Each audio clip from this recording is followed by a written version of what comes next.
Ramana Maharshi said that self-realization is not an acquisition of something new. It is removal of all the camouflage. The camouflage that has come about through conditioning.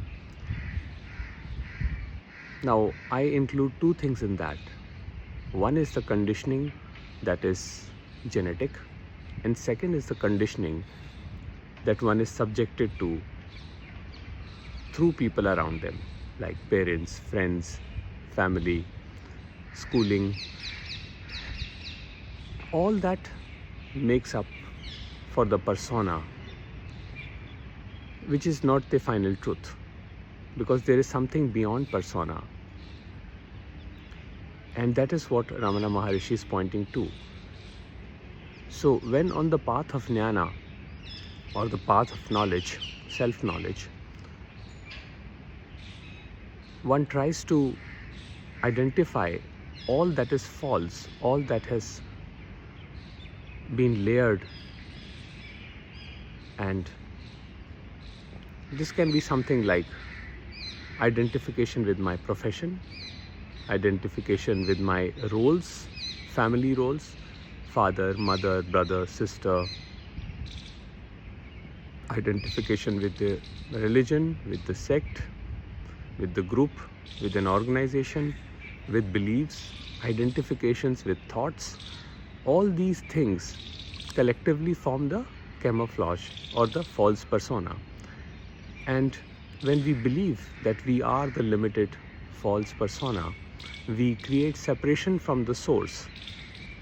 Source, that is our true nature.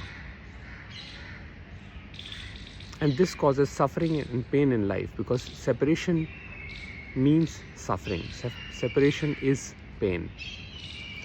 But when we see all this conditioning for what it is, when we simply accept it, that it is there, and without even trying to get rid of it, we don't have to get rid of our identifications as our roles or as what we do in our work. You may be the best lawyer, the best doctor, the best anything, but that is just a role that you are playing that has come about through the worldly conditioning. But what you really are is beyond this conditioning, and a glimpse of that is witnessed in deep sleep, because in deep sleep there is no me, so there is no conditioning, and in deep sleep one is completely free of this conditioning. So Ramana Maharshi is pointing us to that which is eternally free, that which is not bound by anything, not even conditioning or not even genetics or conditioning, because even the genetics are acquired and the conditioning is also acquired. So what is acquired will eventually be lost, and what remains is the final truth.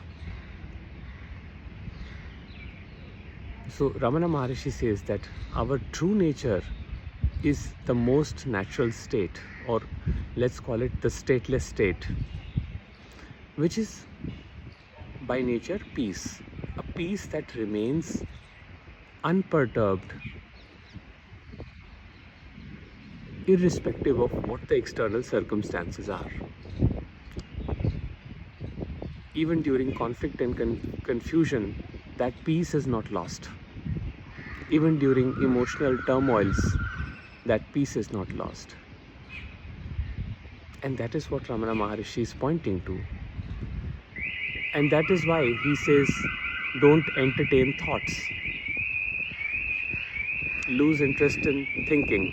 And by thinking, he means the compulsive thinking, where the personality, the person wants to become something, achieve something, acquire something.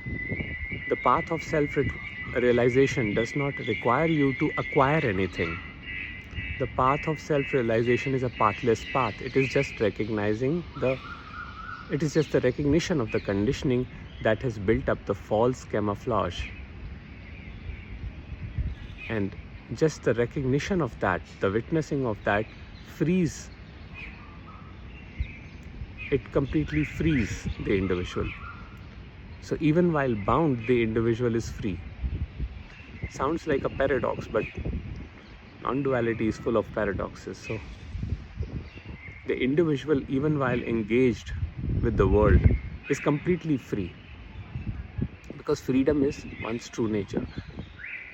And self-realization, as pointed by Ramana Maharshi, is freedom, is liberation. Liberation from the false.